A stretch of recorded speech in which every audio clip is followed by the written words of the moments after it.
Bienvenidos al video para considerar o tomar en cuenta los evangelios o hacer una aproximación a los evangelios para la Semana Santa. No estamos lejos del comienzo de la celebración central de la Iglesia y del año eclesiástico, así que queremos echar una mirada a algunos de los textos sugeridos por los leccionarios, el anual y el trienal. En el caso que vamos a considerar 4 textos que son compartidos por ambos leccionarios. Vamos a comenzar con un momento de oración. En el nombre del Padre, del Hijo y del Espíritu Santo. Amén. Todopoderoso y eterno Dios, tú enviaste a tu Hijo, nuestro Salvador Jesucristo, para asumir nuestra carne y padecer nuestra muerte en la cruz. Permítenos, en tu misericordia, participar en sus padecimientos, para así también tener parte en su resurrección. Por Jesucristo tu Hijo, nuestro Señor, que vive y reina contigo y con el Espíritu Santo, siempre un solo Dios, por los siglos de los siglos. Amén. Como decíamos, el bloque que vamos a estar considerando en este video es el que sigue a continuación del previo. Habíamos hecho la estación de la Cuaresma hasta el 5.º domingo de Cuaresma, que es este domingo próximo, o el primer domingo de Pasión, así también llamado. Y en este video vamos a estar considerando textos de la Semana Santa, Domingo de Ramos o segundo domingo de la Pasión, hasta el domingo de Pascua mismo, la vigilia de Pascua, o el texto indicado para la vigilia de Pascua. Tenemos allí la lista de los textos indicados según el leccionario anual y el trienal de este año, por lo menos, y el contenido de cada uno de ellos. No vamos obviamente a considerar todos estos textos, sino solamente los 4 que están ahora resaltados.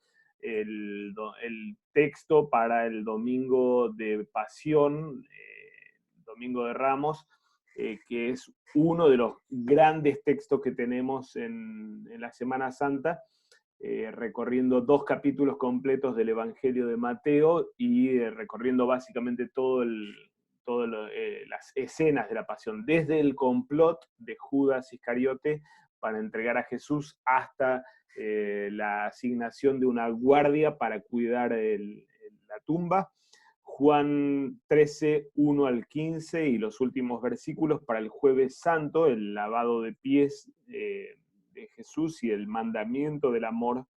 Y para el Viernes Santo tenemos el otro segundo texto grande realmente, 2 capítulos completos del Evangelio de Juan, esta vez recorriendo casi el mismo contenido que el del Domingo de la Pasión, el del Domingo de Ramos. Y finalmente Juan capítulo 20, las 2 primeras escenas que nos relata Juan del día de la resurrección, del domingo, en los que están María Magdalena, Juan y Pedro involucrados. Los otros textos que no están siendo considerados, algunos algunos están insertados. Por ejemplo, la opción 2 del anual para el Domingo de Ramos está incluido en la opción 1, y así tenemos algunas intercalaciones o algunas superposiciones de textos, mejor dicho. El Domingo de Ramos tenemos 2 textos, como podemos ver en la pantalla, tanto para el anual como para el trienal. El texto clásico de la entrada de Jesús a Jerusalén, en realidad, de acuerdo con el uso litúrgico y la propuesta de los leccionarios, no es un texto de predicación en sí, sino que es el texto para la procesión, en el caso de que haya una procesión. Depende obviamente de la decisión de la congregación y del pastor qué hacer con esto. Si uno quiere predicar sobre ese texto de la entrada de Jesús a Jerusalén, ya sea en la versión de Mateo, capítulo 21, o Juan 12, hay algunos de los videos de los meses pasados en los que el texto fue considerado y analizado también. Así que vamos a concentrarnos en estos 4 que tenemos, los 2 grandes textos de la Pasión, en Mateo 26, 27 y Juan 18, 19, y 2 textos más cortos del Evangelio de Juan, el lavamiento de pies o lavado de pies y la aparición del resucitado en el sepulcro vacío. Rápido un repaso les dejo aquí con los escenarios en la ciudad de Jerusalén. Este es el plan, el mapa de la ciudad de Jerusalén, rodeado de los valles y los lugares centrales en la historia de la Pasión, con lo que sucede cada día. El domingo con la entrada triunfal, el lunes posiblemente fue la purificación del templo, el martes la larga serie de controversias con los líderes religiosos y parábolas escatológicas, así como también el gran discurso apocalíptico, o llamado también el pequeño apocalipsis de los evangelios sinópticos. El miércoles se considera un día en el que no hay registro en los textos de los evangelios. Posiblemente el Señor enseñó a alguno de los discursos que están ubicados el martes en este mismo día, o estuvo descansando. El jueves empieza el Triduum Pascual, los 3 días centrales de la Pascua, con la última cena, el arresto en Getsemaní y el juicio a Jesús ante el Sanedrín. La división de tiempos que estoy indicando acá en los días es de acuerdo al calendario nuestro, no el judío. Para un judío, por ejemplo, la última cena ya sucede en el día viernes, no el día jueves, pero para no estar confundiéndonos y mezclando tantos, lo dejé de acuerdo a nuestra forma de marcar la división de un día, ¿no? El viernes tenemos entonces el juicio ante Pilato a la mañana y la condena a muerte, la crucifixión, muerte y sepultura, y el sábado Jesús en el sepulcro y el descenso de Cristo a los infiernos, así como el domingo tenemos el relato de la resurrección, que en los evangelios cubren básicamente estos lugares, casi ida y vuelta normalmente en las narrativas, entre la tumba y el aposento alto posiblemente donde hayan estado los discípulos. Lucas nos habla también del viaje a Emaús con los discípulos. Antes de entrar en los textos en sí, quería tener 2 previas que me parece son relevantes para los textos todos, para toda la celebración de la Semana Santa. Por un lado, ambos preludios están relacionados con la significación del evento pascual o de los eventos que tenemos en esta semana. Uno de ellos casi retrospectivo, mirando a la Pascua judía, en la que se enclava la celebración, en la que se enclavan los eventos pascuales, o el evento pascual en sí, y nuestra propia celebración como iglesia de la Pascua. El gran texto de institución de la celebración de la Pascua lo tenemos en el libro de Éxodo, capítulo 12, donde dice: habló Jehová a Moisés y a Aarón en la tierra de Egipto, diciendo: este mes os será principio de los meses, para vosotros será este el primero en los meses del año. Marca, obviamente, como hoy día el judaísmo lo sigue haciendo, el comienzo de su historia, básicamente, o el comienzo del tiempo y de la cuenta del tiempo. Hablad a toda la congregación de Israel diciendo: en el 10 de este mes, tómese cada uno un cordero según las familias de los padres, un cordero por familia. El animal será sin defecto, macho de 1 año, lo tomaréis de las ovejas o de las cabras, y lo guardaréis hasta el día 14 de este mes, y lo inmolará toda la congregación del pueblo de Israel entre las 2 tardes. Y tomarán de la sangre y la pondrán en los 2 postes y en el dintel de las casas en que lo han de comer. Y aquella noche comerán la carne asada al fuego y panes sin levadura, con hierbas amargas lo comerán. Y lo comeréis así: ceñidos vuestros lomos, vuestro calzado en vuestros pies y vuestro bordón en vuestra mano, y lo comeréis apresuradamente. Es la Pascua de Jehová. Pues yo pasaré aquella noche por la tierra de Egipto y heriré a todo primogénito en la tierra de Egipto, así de los hombres como de las bestias, y ejecutaré mis juicios en todos los dioses de Egipto. Yo, Jehová.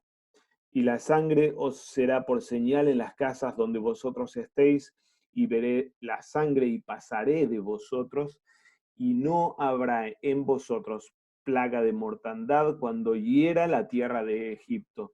Y este día os será en memoria, y lo celebraréis como fiesta solemne para Jehová durante vuestras generaciones, por estatuto perpetuo lo celebraréis.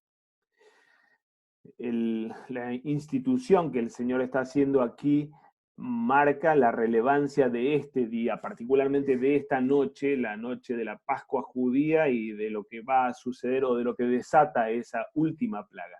Recordamos en el relato de Éxodo, los primeros capítulos, o la primera mitad del Éxodo, tenemos relatado el contexto en el cual sucede esta Pascua judía, el padecimiento bajo la tiranía del faraón, el nacimiento y llamamiento de Moisés, Moisés confrontando al pueblo y a Faraón, y el comienzo de las plagas, las 9 primeras plagas que preparan el camino para la 10ª y final plaga, la de la muerte del primogénito, reemplazado en el caso de Israel por el cordero. Aquel cordero macho de 1 año reemplaza y toma el lugar de los varones primogénitos de Israel a fin de ser adoptados o tomados como propiedad de Yahvé. La Pascua judía en sí, capítulo 11 al 15, incluye en aquella primera ocasión cuando Israel estaba en Egipto concretamente, y luego en la celebración de la tradición judía, la inmolación del cordero en el día 14 de Nisán, el Seder pascual o la comida ritual de Pascua el 15 de Nisán, que es para nosotros es el mismo día en realidad, pero a la noche, que para los judíos ya es un nuevo día.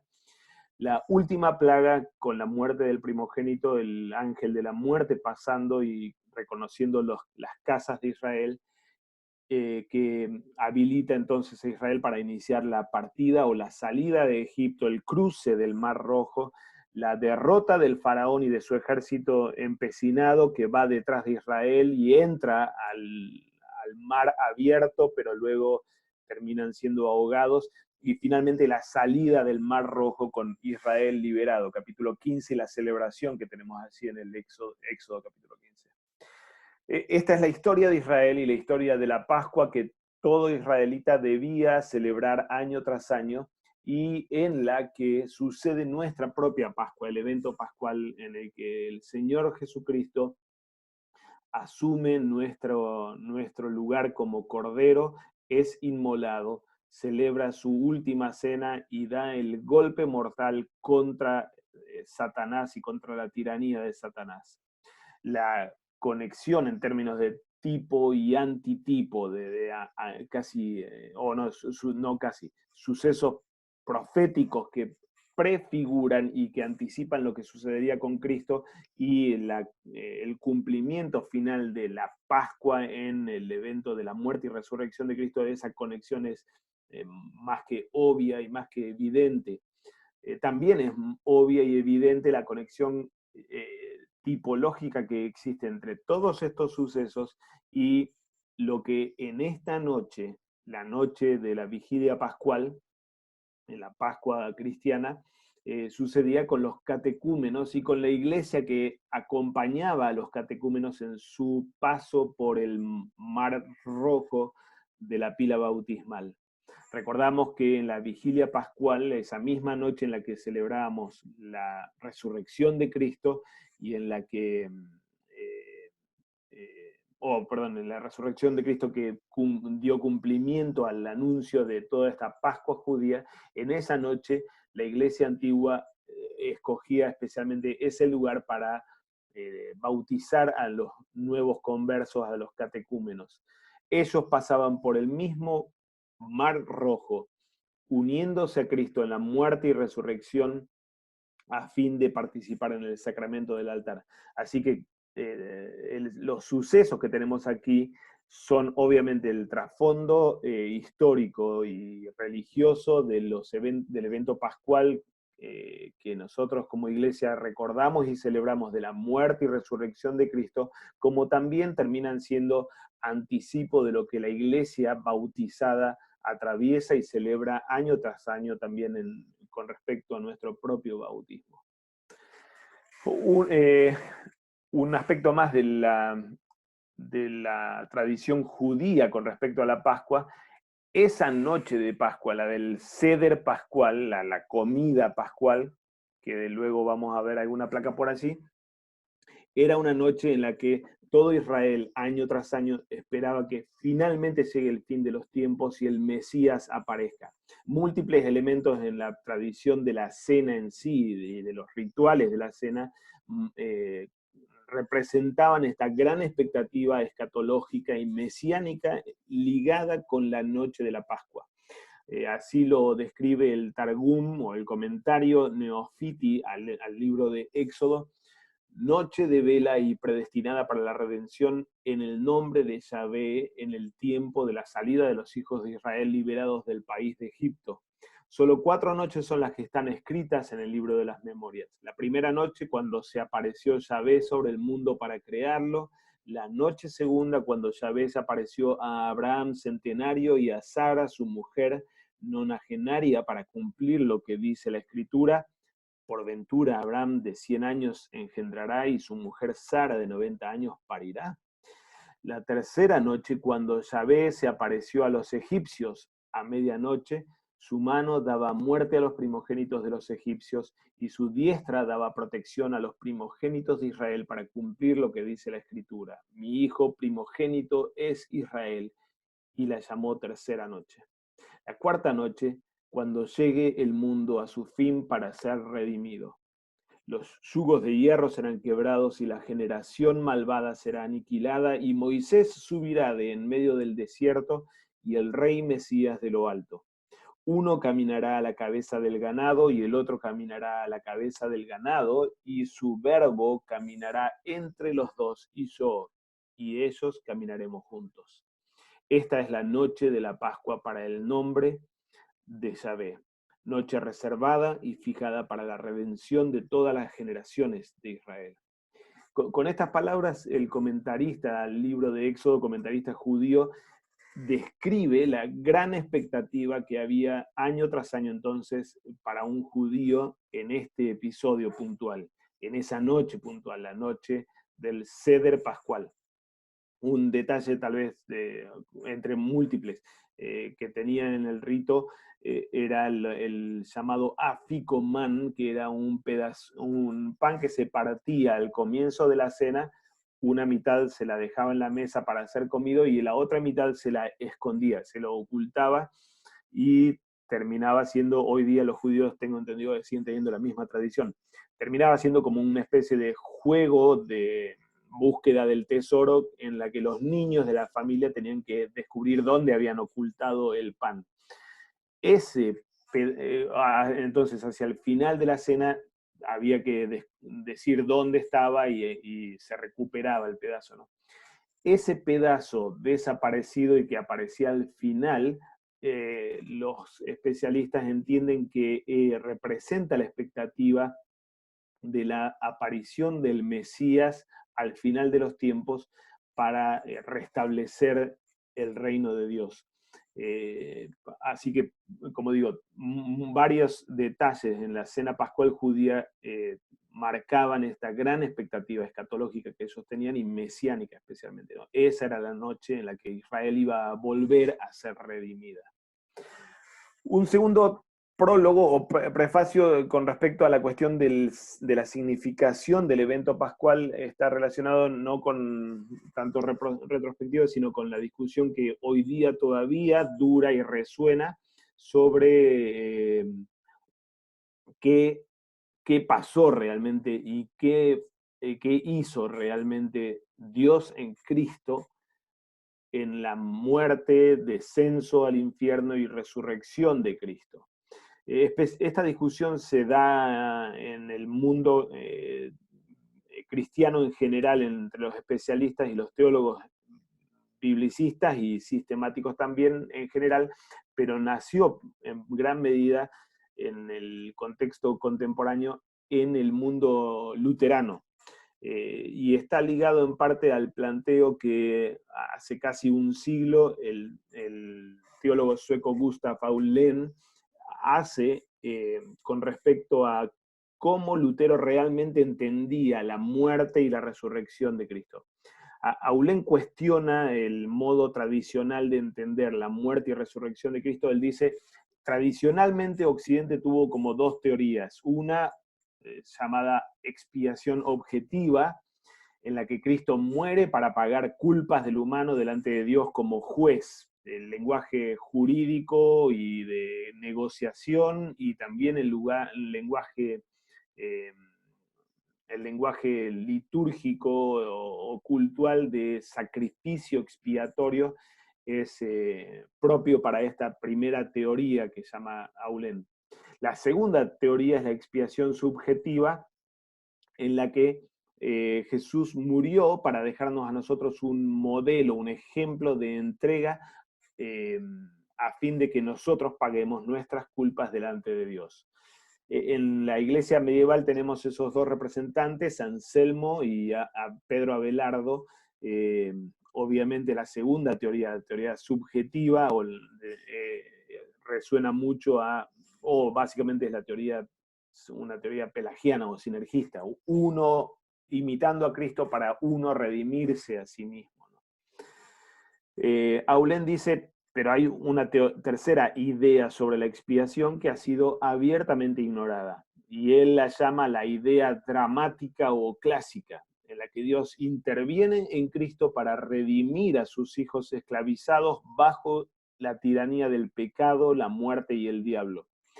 Esta teoría o esta tercera idea dramática no habla, dice Aulén, no habla tanto y básicamente no habla en términos jurídicos, nosotros como reos y culpables delante de Dios y necesitando un abogado que nos resuelva el problema, o comerciales, nosotros con una deuda que necesita ser pagada, o sacrificiales, nosotros impuros delante de Dios necesitamos un sacrificio que nos limpie de las manchas para poder acceder a Dios. No habla tanto en esos términos, sino que habla básicamente en términos bélicos, políticos, podríamos decirlo así. Nosotros, súbditos o sometidos bajo la esclavitud de la tiranía satánica, somos redimidos o rescatados por una especie de Rambo, este Cristo que entra en escena o viene hasta nuestra cárcel para romper esa jaula y sacarnos a nosotros, liberarnos a nosotros. Dice Aulén, esta tercera es la idea de expiación del Nuevo Testamento, de los padres apostólicos, especialmente la Iglesia Oriental griega, y de Lutero mismo, dice. Pero quedó fuera de consideración básicamente por varios factores. Uno, quienes articularon las dos teorías, subjetiva y objetiva, que mencionamos recién, en el siglo XVIII, fueron defensores o de la ortodoxia o los detractores de la ortodoxia, teólogos liberales. Cada uno defendía su teoría, objetiva o subjetiva. Y las dos partes menospreciaban la idea clásica. Los ortodoxos por falta de una idea racional bien cerrada, dice Aulén, y los liberales por tomar esa idea de Cristo como un Rambo que entra en escena para liberar a los cautivos como mitología casi, ¿no es cierto? Entonces, obviamente la teología liberal desprecia todo lo que considera mitológico, y entre todas estas cosas también esa teoría de expiación dramática o clásica que Aulén trata de rescatar. Aulén dice, dentro del luteranismo, Melanchthon tiene la culpa de haber imprimido en nuestra conciencia y en nuestro lenguaje la idea de Anselmo, la teoría de Anselmo. Cuando Lutero, dice Aulén, en realidad tenía una idea dramática o clásica, también como los padres de la Iglesia antigua, Cristo liberador de los que están bajo la tiranía. El golpe que da Aulén es obviamente contra la articulación clásica luterana de la doctrina de la expiación. como la que, por ejemplo, vemos en Francis Piper. No golpea contra Francis Piper en sí, pero sí contra la ortodoxia luterana, representada, por ejemplo, en la dogmática de Piper. Piper formula básicamente estos conceptos. La reconciliación obrada por Cristo como en cuanto sacerdote es el hilo dorado que recorre toda la Biblia. Si se quita esta idea de expiación vicaria, cae toda la doctrina cristiana. Esto dice Piper. Cristo efectuó esta reconciliación o esta liberación nuestra o nuestra expiación por su obediencia vicaria en nuestro lugar. Y esta obediencia fue activa, él cumpliendo la ley, y pasiva, él padeciendo la culpa y la condena. No fue solamente en nuestro beneficio, como tal vez la teoría dramática lo plantea, sino en nuestro lugar como sustituto. Realmente Piper acá está representando la idea objetiva, el concepto objetivo o jurídico de expiación. La ira de Dios fue cambiada en gracia y favor por el humano. Esta es la reconciliación o justificación objetiva. Y ahora no le imputa este Dios sus transgresiones al pecador, sino que perdona y justifica por medio de la fe. Esta es la reconciliación o justificación subjetiva en nuestro lenguaje de la dogmática. Piper dice, esta es la doctrina bíblica. Y si vamos a golpear contra ella, estamos golpeando contra la médula de las escrituras mismas y de la doctrina cristiana. Piper, no lo puse aquí en la pantalla, pero Piper dice, cae esta doctrina e inevitablemente terminamos en salvación por obra. Entonces el golpe que Aulén está dando a la comprensión del evento pascual como justificación objetiva, como la realización o la solución expiatoria, vicaria o jurídica de nuestro problema con Dios, si cae eso, inevitablemente caemos en un concepto de salvación por obras. Piper no es ignorante de teorías como la de Aulén, y él de hecho señala cómo hay objeciones contra la doctrina de la expiación vicaria y cómo se han propuesto teorías alternativas que obviamente terminan colapsando la doctrina bíblica. Otro teólogo luterano, Werner Elert, dice, Lutero no fue menos jurídico en su lenguaje y en su comprensión del Evangelio que Melanchthon. No es cierto lo que dice Aulén acá.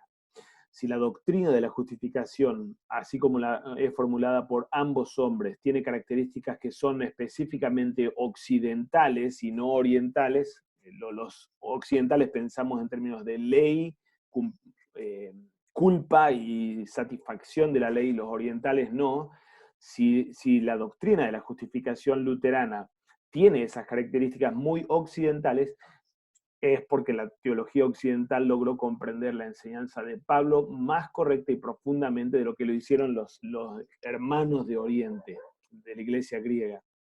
Las dos frases características de la formulación de la doctrina de la justificación en Melanchthon, propter Christum, por causa de Cristo, y per fidem, por medio de la fe, lejos de ser marcas de racionalización de la doctrina, siguen constituyendo la misma ruptura de toda razón y moralidad característica de la doctrina de la justificación en Lutero. Aquí Elert está diciendo, Lutero y Melanchthon no estaban en veredas opuestas y ambos no están en veredas opuestas a las escrituras, sino que realmente están representando a Pablo. Para él, para Lutero, las expresiones como contar o imputar niegan del modo más potente todo sinergismo, así como también la enseñanza escolástica de que existe una disposición para imitar a Cristo, por ejemplo. Otro teólogo luterano, Jan Siggins, norteamericano, escribe un libro clásico realmente importante, La doctrina de Cristo, en Martín Lutero. Y Siggins dice, Lutero no sostuvo una teoría cerrada sobre la redención en alguno de las tres casilleros que pone Aulén. Combina la variedad de imágenes de las escrituras. Entonces sí, es cierto que habla en términos de Christus Victor, de Cristo como vencedor y que viene a liberarnos, pero ese no es el lenguaje único que Lutero usa. Lutero también usa lenguaje jurídico y sacrificial, y de hecho estos son medulares en la doctrina de Lutero.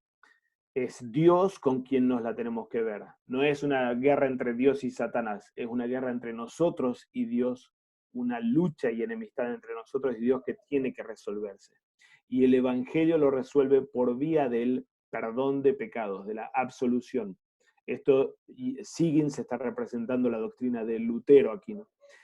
El sacrificio es una noción central. Solamente Cristo como Cordero puede resolver ese problema nuestro con Dios. Y su sacrificio es infinitamente perfecto. Entonces sí es capaz, es potente.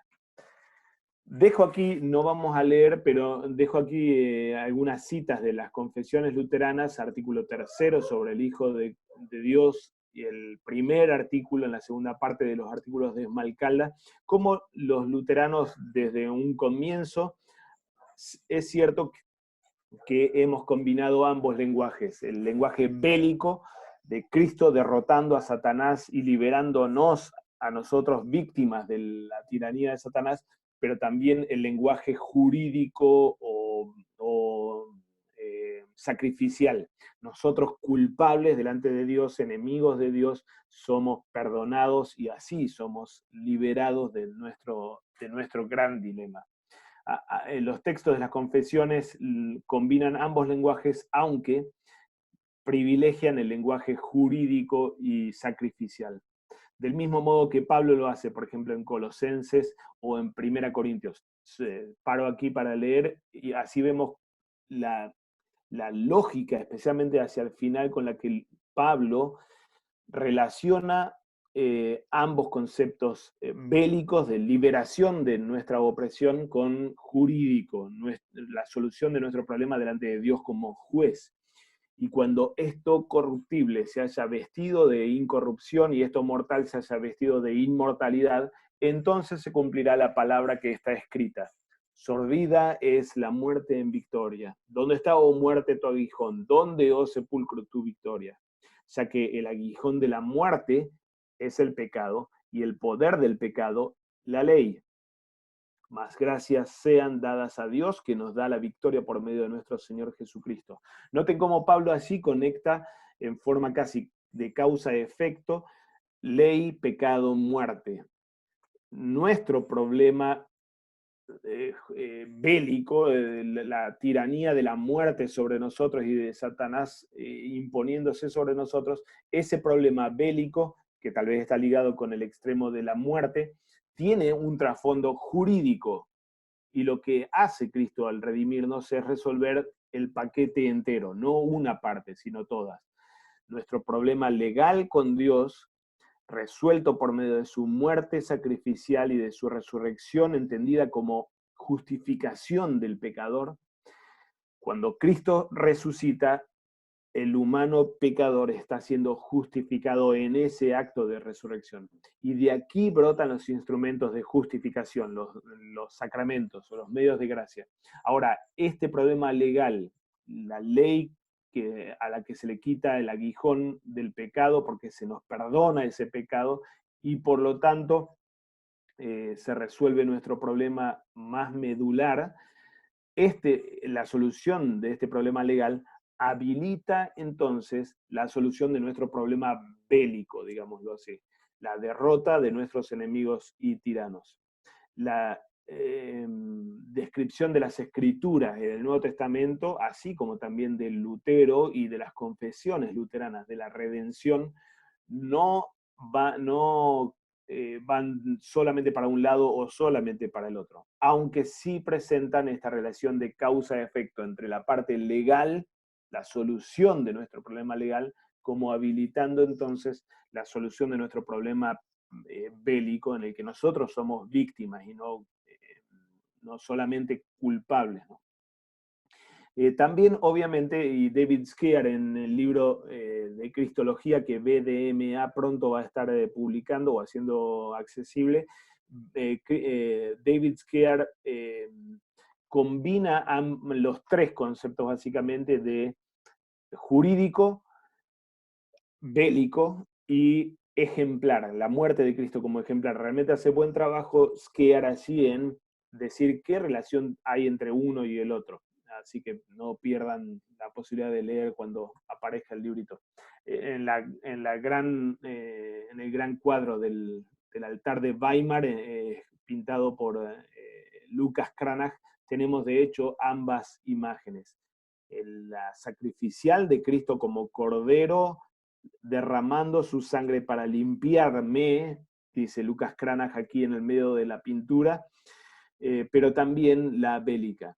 Cristo como gran guerrero pisando finalmente la cabeza de la serpiente y de la muerte y clavando esto en su garganta, él derrotándolo. Esta es la comprensión completa que las Escrituras tienen del evento pascual que vamos a estar celebrando. No sé si hay preguntas o comentarios aquí, hermanos, antes de entrar en los textos.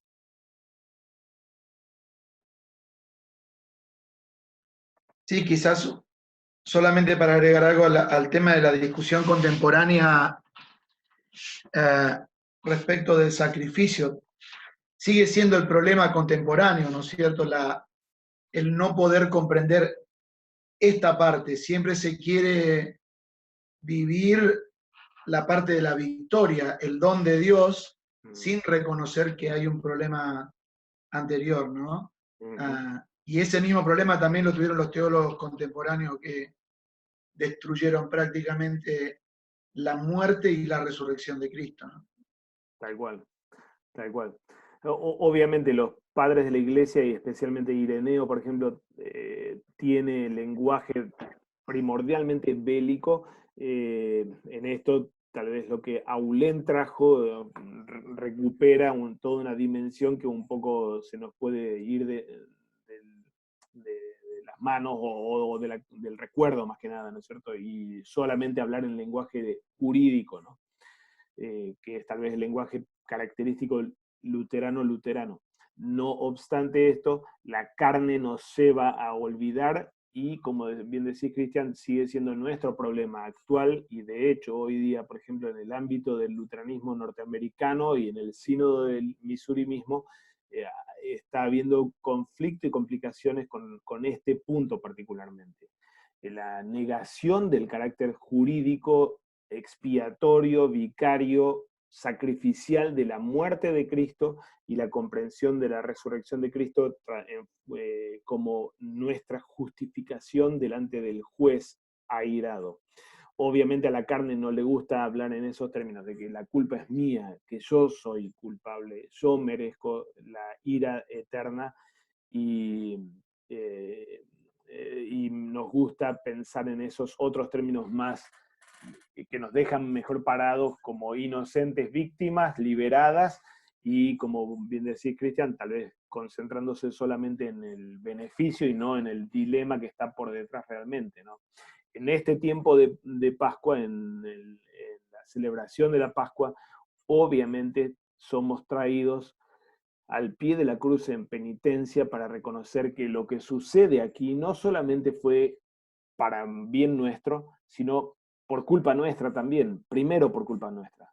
Por nuestra causa, Dios tuvo que pagar el costo que paga.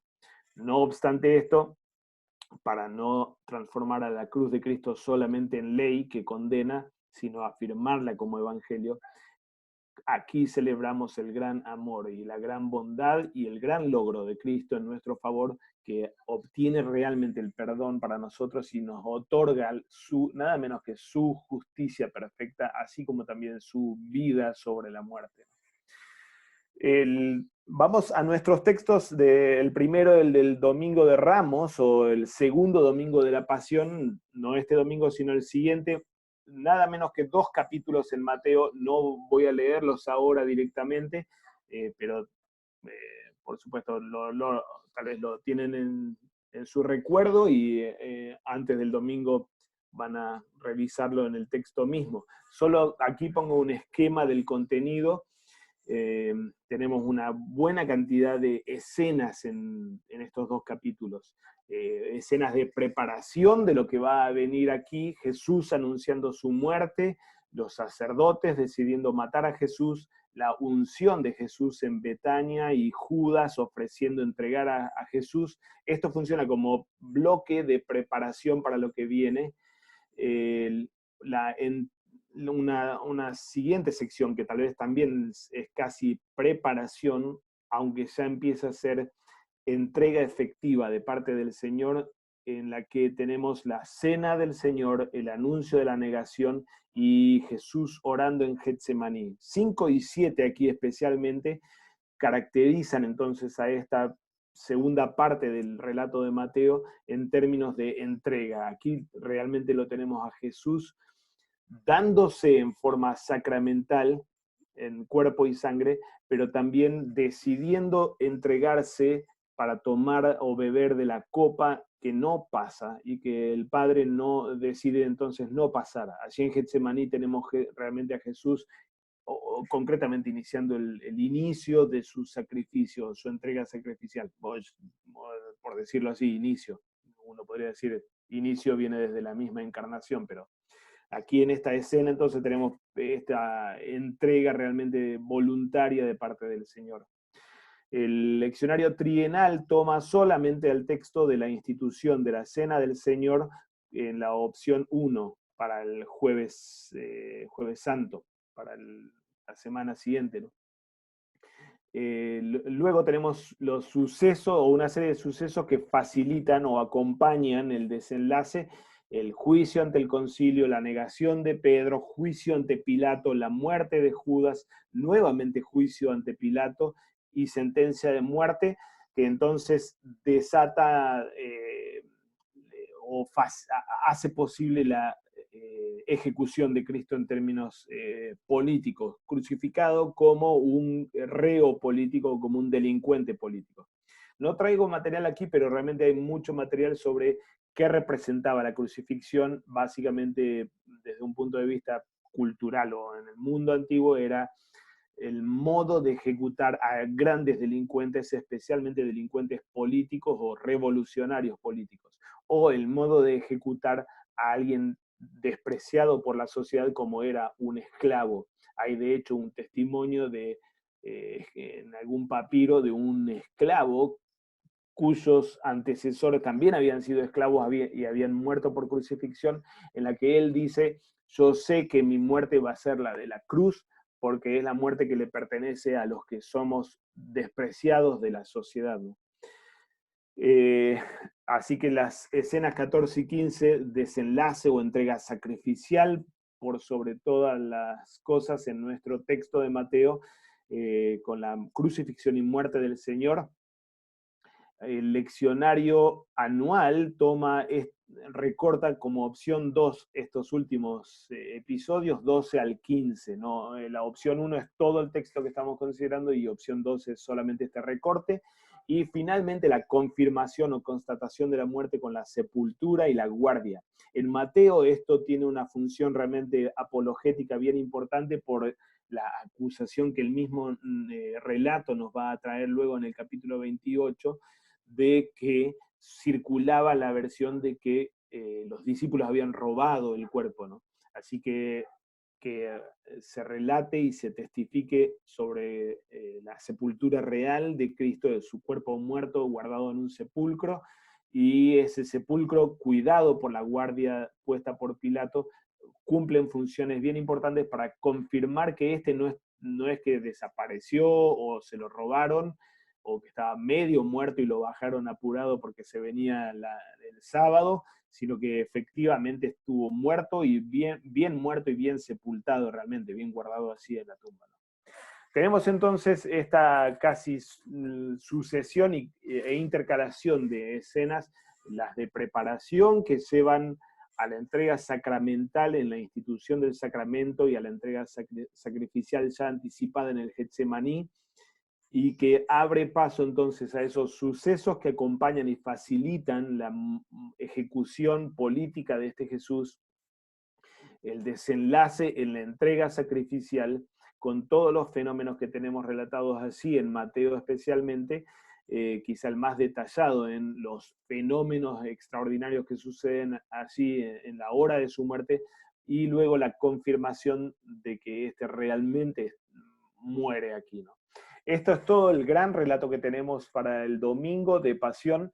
En términos narrativos, cada sección tiene esta función, básicamente el conflicto inicial de la escena de preparación, la capacidad que prepara, con la que Jesús prepara voluntariamente su propia muerte al entregarse a la muerte, y también los sucesos que acompañan y facilitan, capacitan o abren las puertas para el cambio repentino de la entrega sacrificial, y finalmente el desenlace o la colita de la narración con esta confirmación de que Jesús fue muerto y sepultado realmente.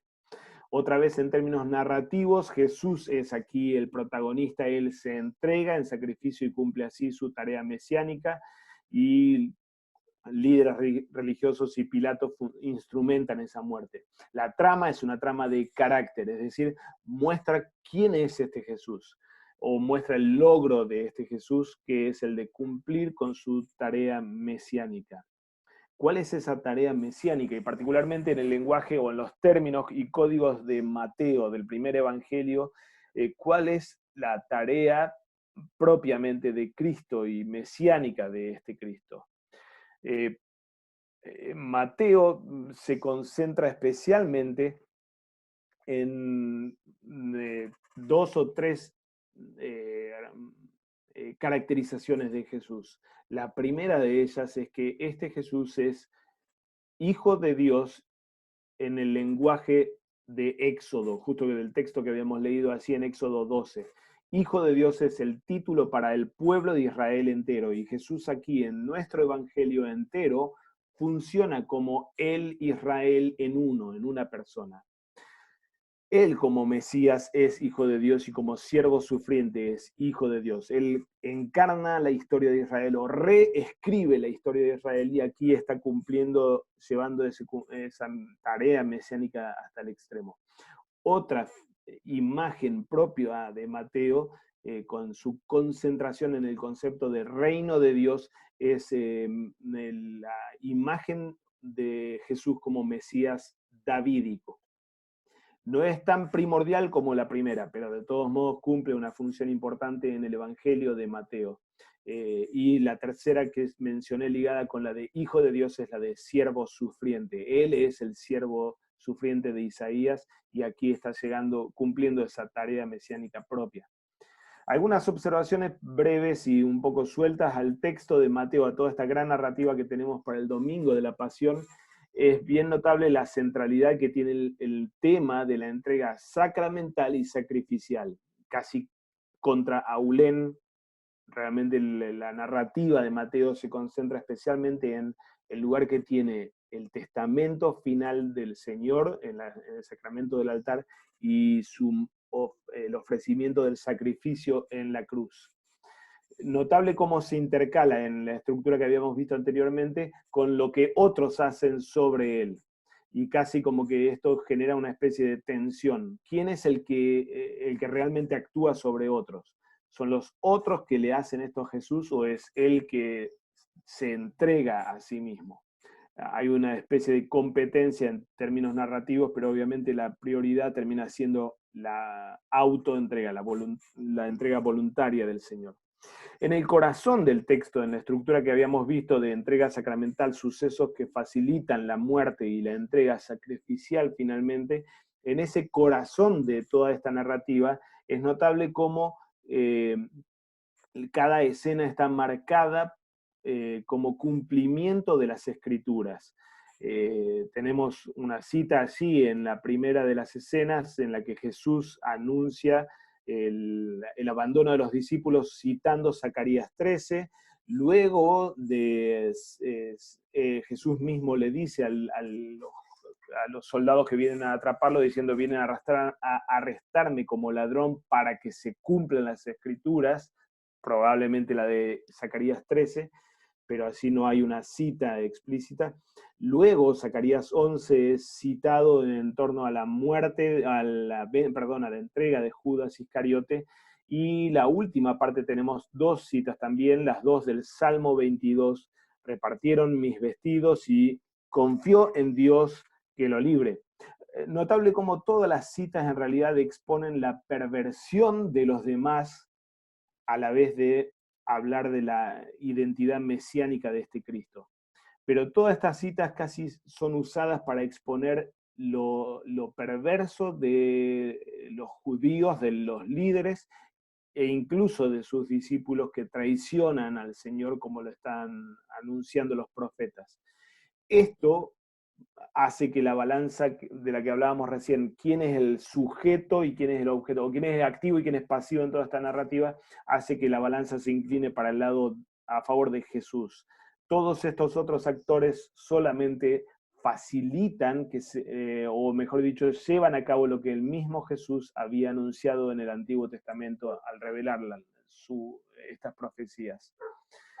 Toda la narrativa también está marcada por ironía, lo tratan como delincuente, no te confunden y lo mezclan una y otra vez con el delito y con la figura de un delincuente, en el arresto, en Barrabás o Jesús, en la crucifixión entre dos delincuentes y en la guardia, no sea cosa que se roben el cuerpo, porque este delincuente lo había anunciado así, y lo tratan como falso profeta, falso rey, falso Mesías, cuando en realidad él está de esa forma y en esa misma hora mostrándose como verdadero profeta, verdadero rey y verdadero Mesías de Israel.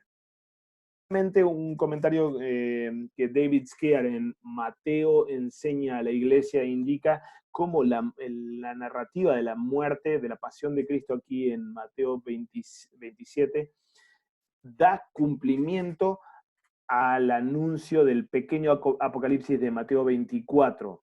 Todas esas señales del fin de Mateo 24, con las que Jesús responde la pregunta de Jesús, ¿cuándo sucederá esto, que el templo será destruido? Todas esas señales del fin se cumplen dentro de la misma narrativa y particularmente en Mateo 27. Lo que marca esa muerte de Cristo entonces como fin del mundo realmente. Las señales en el cielo, la destrucción del templo en su funcionalidad por rasgarse el velo y la resurrección de los muertos son todas señales de que el fin ya ha llegado precisamente en esa hora de la muerte de Cristo. Últimos comentarios no tan textuales, sino más dogmáticos y pensando más en la predicación de este gran, ver cómo predicarlo realmente, porque mucho texto, tal vez uno puede escoger una porción solamente, o puede, después de la lectura en la liturgia de este gran texto, de todas estas escenas, hacer una predicación genérica referente a toda la porción.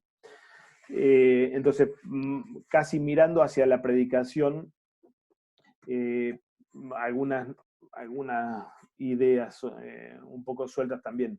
En la dogmática luterana, el locus, la doctrina sobre Cristo siempre está estructurada, recordamos, en esas dos partes, la persona de Cristo y la obra de Cristo. Es que una obviamente determina a la otra, así como Lutero lo pone en los concilios y la iglesia. Esto hemos de saberlo los cristianos. Cuando Dios no está en la balanza para hacer peso, nos hundimos con nuestro platillo de culpa y condena. Con esto quiero decir lo siguiente: si no es verdad la afirmación de que Dios murió por nosotros, sino solo un hombre, estamos perdidos. Mas si la muerte de Dios y Dios sufrió la muerte están en el platillo, este baja y nosotros subimos como un platillo liviano y vacío. Mas él puede volver a subir o saltar de su platillo, pero no podría estar en el platillo a menos que se hiciera un hombre igual a nosotros. De modo que se pueda afirmar que Dios murió y hablar de la pasión de Dios, su sangre y muerte. Pues Dios en su naturaleza no puede morir, pero estando unido Dios y hombre en una sola persona, bien puede hablarse de la muerte de Dios cuando muere el hombre, que con Dios es una sola cosa o una persona. Que Él sea lo que Él es realmente, permite que Él obre y logre lo que Él hace. Así que en nuestra narrativa de Mateo 26-27, la identidad de Cristo sigue siendo un tema clave. Una y otra vez se lo mezcla y confunde con delincuentes, se burlan contra él como falso profeta, rey, falso hijo de Dios. Sea como sea, cualquiera podría decir es un pobre desdichado. Pero es en verdad el Hijo de Dios en todo su sentido. Dios Hijo llevando al límite su obediencia al Padre por amor. Israel en uno, reescribiendo la historia del pueblo de Dios. Siervo sufriente padeciendo en rescate de muchos. Mesías escatológico inaugurando el fin de los tiempos. La caracterización entonces de Jesús como Hijo de Dios o como Mesías que Mateo hace en todo su evangelio llega aquí finalmente a su clímax. Lo que otros hacen sobre él solo cumple los designios divinos respecto del rol que cada uno tiene que cumplir. La centralidad de esos dos bloques de autoentrega exponen que este es el caso. Él es quien Mateo dice que es y por eso logra lo que él logra, cumple el oficio de Cristo. Dejo ahí una cita de Melito de Sardis bien interesante sobre la paradoja de lo que sucede en la pasión de Cristo y breves notas de contenido a los textos que acompañan a nuestro gran evangelio. En el anual tenemos un texto de Zacarías y trienal Isaías, dos opciones de Salmos y el gran texto de Filipenses, el himno cristológico. Vamos al texto de Jueves Santo, Juan 13. Jueves Santo, en la celebración de nuestra Pascua, inicia formalmente el Triduum Pascual, los 3 días, jueves, viernes, la vigilia pascual de sábado, domingo, ¿no es cierto? Es el primer día de la celebración pascual en la Pascua judía y en la celebración que Jesús mismo hizo. Es el día en el que Jesús instituye el sacramento del altar. Y este día o este episodio, la cena pascual, desata entonces los acontecimientos que vamos a celebrar en los otros días después del Jueves Santo. Frank Zen, en su introducción a la liturgia cristiana, indica una gran variedad de ritos con los que la iglesia usó para este mismo día, el Jueves Santo. Solo menciono algunos aquí. Uno de esos ritos es, en la iglesia bien antigua del siglo II en adelante, la reconciliación de los penitentes que eran reinsertados en el sacramento del altar. Recordamos esos pecadores de los que habíamos hablado en el otro video y que habían sido excomulgados.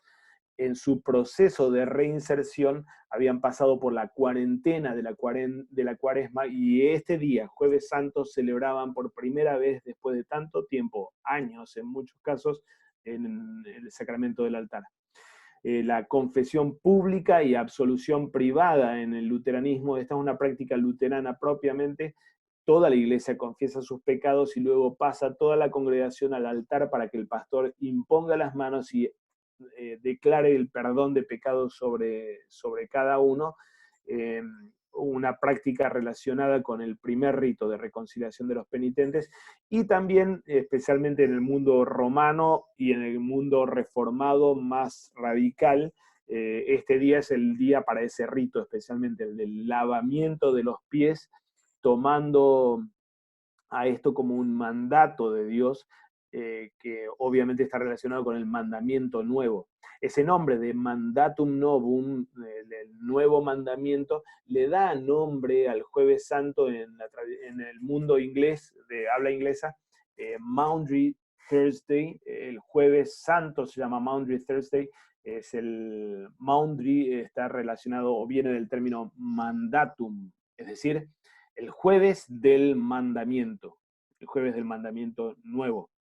De hecho, el texto asignado como opción 1 por el histórico es entonces Juan 13, el texto del lavamiento de los pies y del mandamiento nuevo. Antes de la fiesta de Pascua, sabiendo Jesús que su hora había llegado para que pasase de este mundo al Padre como había amado a los suyos que estaban en el mundo, los amó hasta el fin.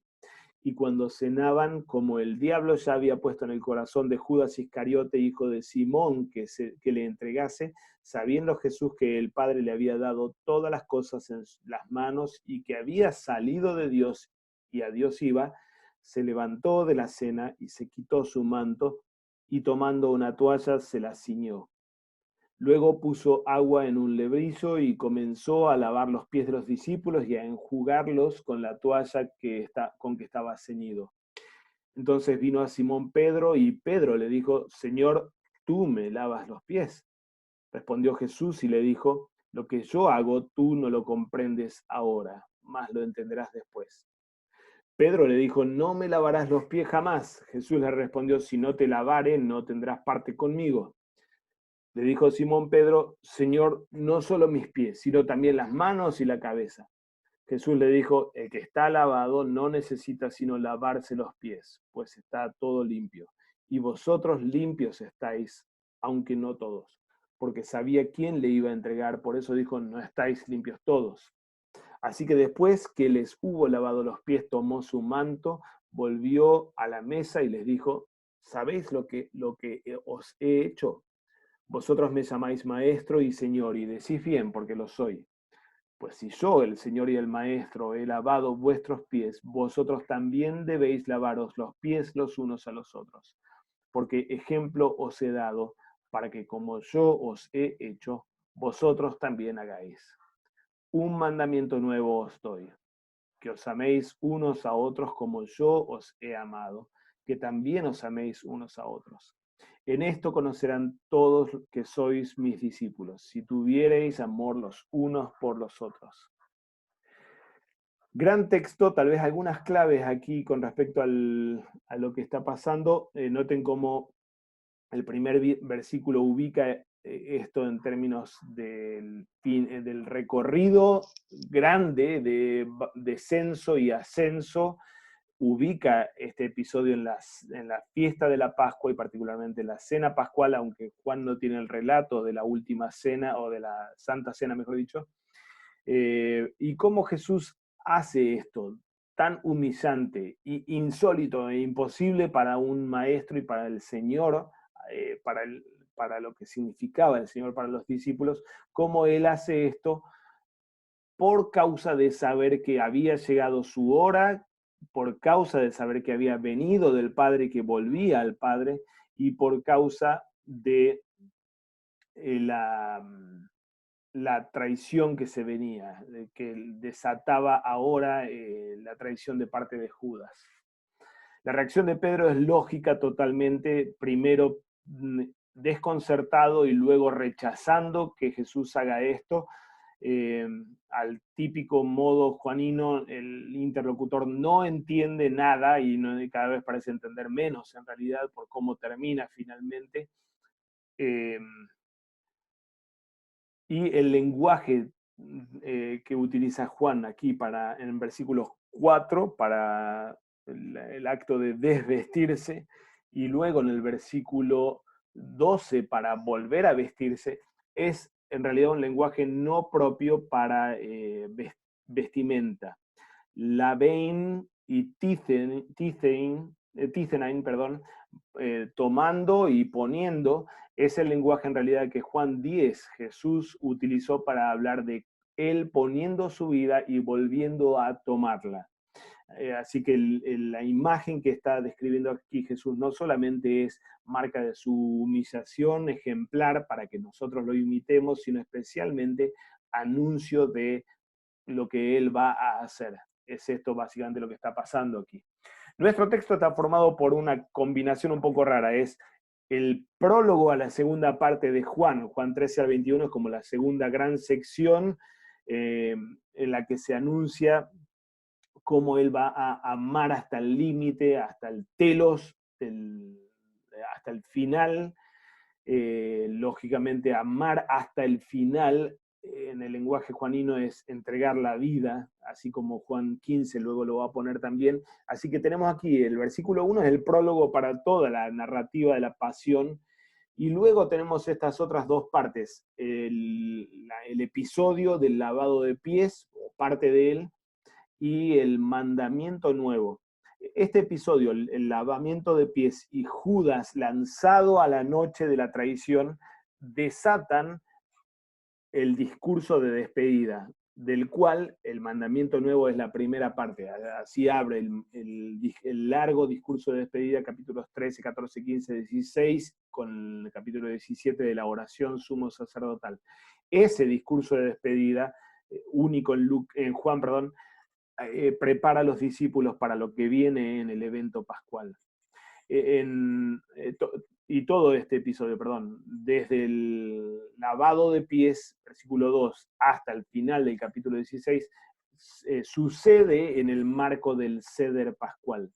No voy a detenerme en el Seder Pascual, pero así pongo una breve síntesis de las partes de la cena pascual. Tenía una sección preliminar, la liturgia pascual en la que se recordaban los sucesos del Éxodo, la comida principal en la que sabemos que en la bendición del pan Jesús instituye el pan para el sacramento del altar, y en la copa de la bendición, la tercera copa, como Pablo en Corintios 10, así la celebración del sacramento.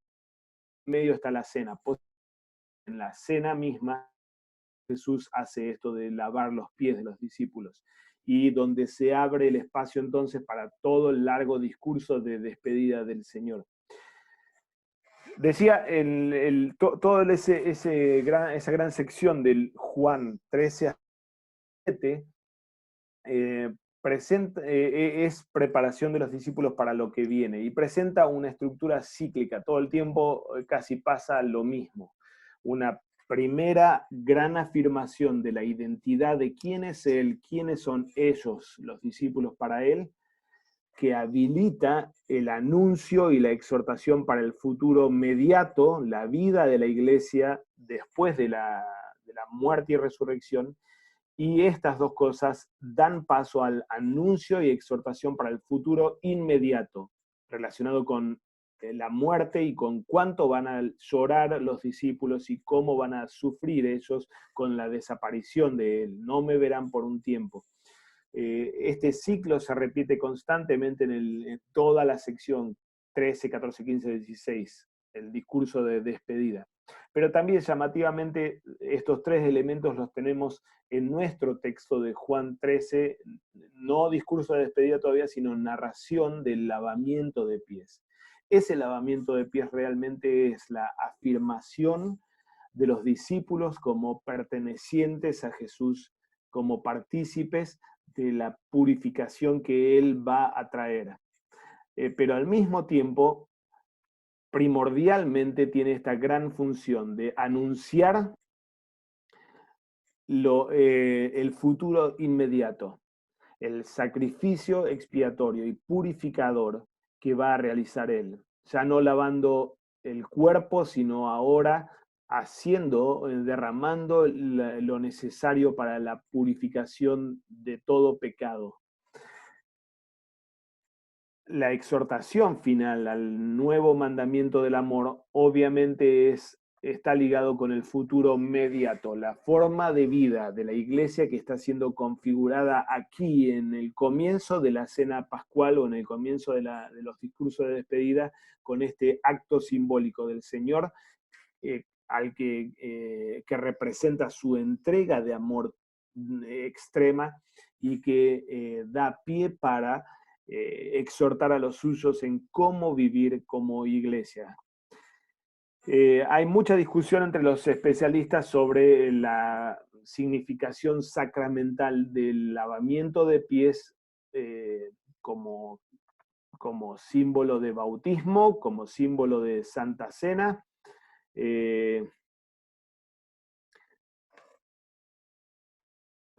Samuel se está cortando un poco. No, tengo.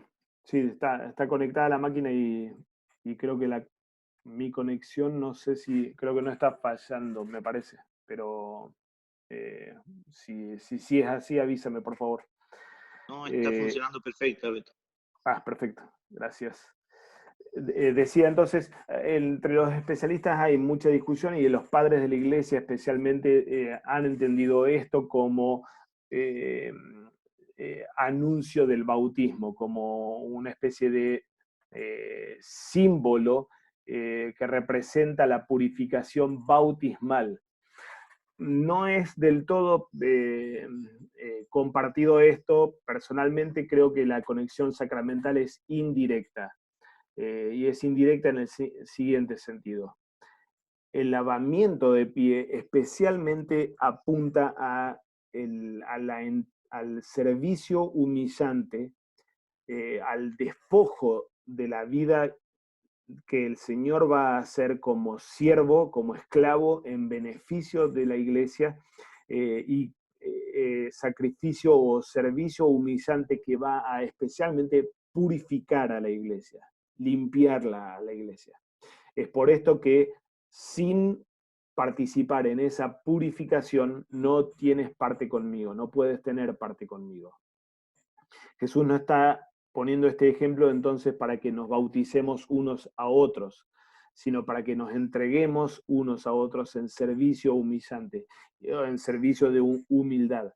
Del mismo modo, y primero y principal, está anunciando entonces ese sacrificio del Gólgota. Entonces, si el lavamiento de pies es simbólico y representa algo, personalmente creo que tienen las evidencias tanto de la exégesis como del mismo texto, apuntan primordialmente a Juan 19, a lo que pasa en Juan 19, no tanto a los sacramentos en sí, pero sí al sacrificio purificador que sucede en la cruz, en el Gólgota. Ahora, ese sacrificio purificador llega a mí, y en el lenguaje juanino con todas las palabras, llega a mí por el producto que se desprende del cuerpo crucificado, agua y sangre, el bautismo y la Santa Cena. Entonces, indirectamente sí, tiene toda la relevancia sacramental, tanto para el bautismo como para el sacramento del altar. Y el Jueves Santo, en el que celebramos la institución del sacramento, este episodio del lavamiento de pie tiene también toda la carga sacramental, así como la flecha de abajo lo indica, donde la Iglesia expresa particularmente y alimenta particularmente la entrega de amor mutuo, es especialmente en el sacramento de la coinonía, de la comunión, en el sacramento del altar. Así que, ¿qué lugar o dónde estarían ubicados los sacramentos aquí en este gráfico? Me parece que no en forma directa con una flecha, lavado de pies hacia bautismo y Santa Cena, sino desde la cruz a la entrega de amor mutuo, al último gráfico. Solamente los sacramentos nos aplican la purificación del sacrificio de Cristo y habilitan entonces para poder imitarlo y obedecer ese mandamiento nuevo. Solamente porque somos bautizados, somos purificados para amarnos unos a otros, solamente porque recibimos la purificación de la sangre de Cristo en el sacramento del altar es que podemos entonces ejercitarnos en la práctica de amor mutuo unos con otros. Jueves Santo es gran día para la catequesis sobre el sacramento del altar. ¿Puedo interrumpir? Sí, cómo no.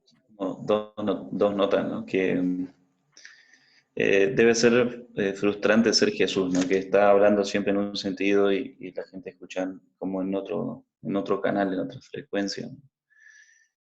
Pero este servicio que él está haciendo es dentro de la última cena y vaya hacia uno que no sé si les pasará por allá, porque vamos a decir, la gente es medio igual en todas partes. Que uno está hablando siempre en un sentido y la comunidad, algunas personas o la gente que uno quiere evangelizar está pensando en otro sentido. Uno está diciendo, bueno, esta es la palabra, es importante, y la gente está diciendo, pastor, ¿qué tiene que ver? Los pastores todos son ladrones. Uno está pensando, el bautismo es importante, y la gente está diciendo, bueno, pero tengo problemas con la fiesta. Y se produce como la misma, y uno igual está limpiando los pies a los suyos, y me parece que el servicio humillante es que aquellos que muchas veces te humillan, es aquellos a los que uno les sirve el sacramento también, ¿no? Y entonces uno está teniendo amor por su comunidad de esta forma, ¿no? Humillándose con paciencia a los que pueden golpear la cara, ¿no? Y este es un gran servicio igual que uno está brindando, ¿no? Que aunque uno puede tener ciertas emociones o sentimientos con la iglesia, uno está diciendo, mira, del cuerpo entregado de Cristo, ¿no? Tiene como mucha profundidad para quizás hay un montón de aplicaciones más, ¿no? Yo estoy simplemente reflexionando desde el espacio en el que a veces me muevo. Ujú, ujú. Pero hay un montón que uno podría cortarnos, solo como una nota nomás, ¿no? Sí, sí, excelente. Sí, la paciencia esa de Cristo en Juan la vemos una y otra vez y realmente atraviesa todo este diálogo casi cruzado en el que el interlocutor nunca le entiende para nada, aunque como vamos a ver en Juan 20 también en la total desorientación, sus interlocutores dicen grandes verdades también, ¿no? Pasa eso. Yo pensaba también con respecto al tema del, si es que en el lavamiento de pie y el diálogo sucede precisamente aquí en el punto intermedio de la comida principal del Seder Pascual, es bien interesante la conexión que tiene como prisma interpretativo para lo que pasa en el sacramento en sí. El pan que él dio como su carne, su cuerpo, y la copa que él va a dar luego en la tercera copa como su sangre, siendo su sangre, están interpretados de alguna forma por el episodio que estamos viendo en Juan 13. Es ese gran servicio de humildad, de entrega absoluta hasta el fin en el amor con el que él se despoja, pone la vida para luego volver a tomarla a fin de purificar a estos. Así que obviamente la conexión sacramental y particularmente eucarística es clara y es múltiple, por todo, me parece bastante variado los caminos por los que uno puede entrar al sacramento del altar desde el lavamiento de pie. No obstante, me parece que desde un punto de vista exegético está más mediado por el Gólgota. El lavamiento apunta al Gólgota y es del Gólgota del que brotan los sacramentos, ¿no? Solo pongo ahí un resumen del tratamiento que Lutero hace en el Catecismo Mayor del Sacramento del Altar. Lutero organiza la quinta parte principal en el Catecismo Mayor bajo las mismas preguntas, básicamente, que las del Catecismo Menor. ¿Qué es el sacramento? ¿Qué poder y beneficio confiere? ¿Quién recibe ese beneficio? Y agrega esta gran exhortación, noten la cantidad de párrafos, esta gran exhortación e invitación a participar. Este jueves, entonces, o el Jueves Santo, es históricamente para el luteranismo una ocasión importante para poner la mira más que en el rito del lavado de pies y más en conexión con el mandamiento nuevo del amor en el sacramento del altar especialmente. Y dejo algunas citas así bien, me parece bastante interesantes de Lutero o importantes de Lutero sobre el efecto que tiene el comer la carne de Cristo y cómo el aspecto comunitario de amarnos unos a otros brota precisamente del sacramento del altar. Leo sí una cita de Hermann Sasse ligada con el Jueves Santo. No exageramos si proponemos esta tesis. No hay Santa Cena, no hay iglesia. Esto es especialmente claro, o esto se pone especialmente en claro cuando recordamos que, de acuerdo con la enseñanza del Nuevo Testamento, los sacramentos del bautismo y de la cena son las mismísimas fuerzas responsables de crear la coinonía, la comunión de la iglesia. Desde esa hora y para siempre, cuando al celebrar la primera cena en la noche en que fue entregado Jesucristo, el Verbo de Dios encarnado, actuando al mismo tiempo como sumo sacerdote y Cordero de Dios que quita los pecados del mundo, distribuyó su verdadero cuerpo y su verdadera sangre al círculo de sus discípulos bajo el pan y el vino, volviéndolos de esta forma miembros de su cuerpo y otorgándoles perdón de los pecados, vida y salvación. Desde esa hora y para siempre, digo, el corazón de la iglesia quedó latiendo en la Santa Cena, en la Cena del Señor. Esta última parte de la cita me parece fascinante y totalmente profunda, y ligada con la tesis que él está planteando al comienzo. No hay Santa Cena, no hay iglesia. La vida de la iglesia depende del sacramento del altar.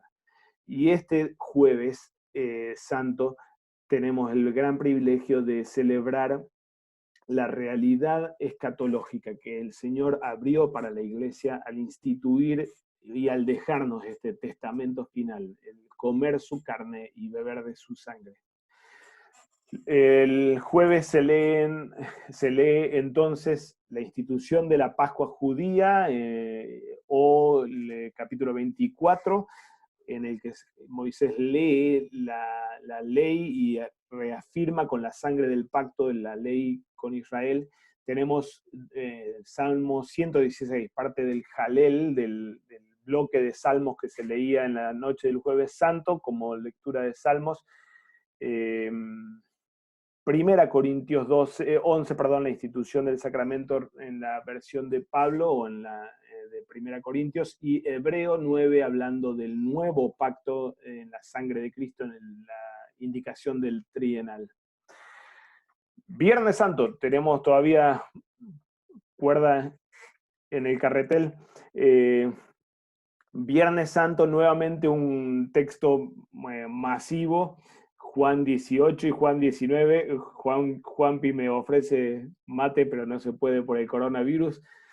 Juan 18 y 19, otra vez no vamos a leerlo, solamente vamos a ver las partes que tenemos allí. Básicamente el mismo contenido. El mismo contenido que Mateo, aunque en la versión de Juan. La diferencia de Juan es que directamente va desde la traición a los hechos concretos, no pasa por la última cena como Mateo sí lo hace. Traición y arresto en el Getsemaní, juicio ante el concilio y negación de Pedro, juicio ante Pilato en la fortaleza Antonia, allí al lado de la planicie del templo, la crucifixión y muerte del Señor y el entierro. Estas son las secciones que tenemos para el Viernes Santo, gran texto en tamaño y en profundidad realmente. En términos narrativos, también tenemos básicamente las fases, el conflicto inicial de la traición y arresto y el juicio y negación de Pedro, la capacidad que habilita la ejecución de Cristo otra vez como delincuente, el juicio ante Pilato, el cambio repentino que produce el gran giro, no solamente en este bloque Juan 18-19, sino en el Evangelio entero realmente, y el desenlace, el entierro del Señor. En términos de trama, de tipo de trama, tenemos nuevamente trama de carácter. Jesús finalmente cumple la tarea para la que vino al mundo, y lo vemos expresado en la última palabra del Señor: consumado es. Quería traerlo solo a una parte, la del Viernes Santo, o la escena de la crucifixión en sí. Tenemos estas escenas o subescenas, ¿no es cierto? Todo esto pasa en el Gólgota, así lo crucifican, sucede el despojo de sus ropas, el diálogo con la madre y el discípulo amado que están al pie de la cruz, la sed del Señor y le dan vinagre a beber, la expiración del Señor, las piernas no quebradas del cuerpo muerto y el costado traspasado. Esto hace al núcleo básicamente de la escena de la crucifixión del Señor. Es bien interesante lo que hace Juan realmente en toda esta escena, en toda esta gran escena de la crucifixión, como casi marca prácticamente cada uno de estos episodios con textos que se cumplen, y se cumplen a rajatabla, digámoslo así. El primero es escrito por Pilato mismo, casi para cumplir lo que Lutero dice en la introducción al Nuevo Testamento: si lo dice Pilato, pero es evangelio, eso es palabra de Dios. Pero así que casi funciona en el mismo plano aquí el letrero que los líderes religiosos le piden modificar, y le dicen: lo que está escrito, escrito está. Rey de los judíos. El segundo texto es la cita del Salmo 22, repartieron mis vestidos. Juan dice, eso pasó para esto, para que se cumpla ese salmo. El tercer texto, citado explícitamente, o mejor dicho, textos referidos pero no citados, son la referencia a la sed. Dice, tengo sed para que se cumplan las escrituras, la única que evidentemente en vida todavía faltaba cumplir. Y tenemos dos textos con el Señor ya muerto. Aquel texto de Éxodo 12 referente al Cordero Pascual, cuyos huesos no debían quebrarse, como cumplido en el no quebrarle las piernas al crucificado, y la profecía de Zacarías, mirarán al que traspasaron, para hablar justamente de, o cumplida, digo, en parte, en la misma cruz, cuando es traspasado por los soldados. Noten cómo, bueno, aquí tenemos algunos que no tenemos textos citados, pero sí códigos juaninos que alcanzan su cumplimiento totalmente. En la crucifixión, inicialmente, él está siendo finalmente levantado, como lo dijo sobre la serpiente de Moisés, y él muriendo como instrumento de salvación. Juan 1 y Juan 20 va a hablar de la redención en términos de la fundación de la familia de Dios, y aquí en el diálogo en el que él entrega a su madre para sus discípulos, representados en el discípulo amado, madre, ahí tienes a tu hijo, hijo, ahí tienes a tu madre, lo que habilita el llamarlo entonces a Jesús hermano, nada menos que hermano. Está dándose precisamente en la hora de la crucifixión y la entrega del Espíritu, Jesús como dador del Espíritu, así como en los primeros capítulos de Juan lo señalaron. Los otros textos, que sí son citados explícitamente, hablan otra vez del rol que el Señor cumple. Él levantado como instrumento de salvación como la serpiente, y al mismo tiempo esto como glorificación suya, Él exaltado como Rey.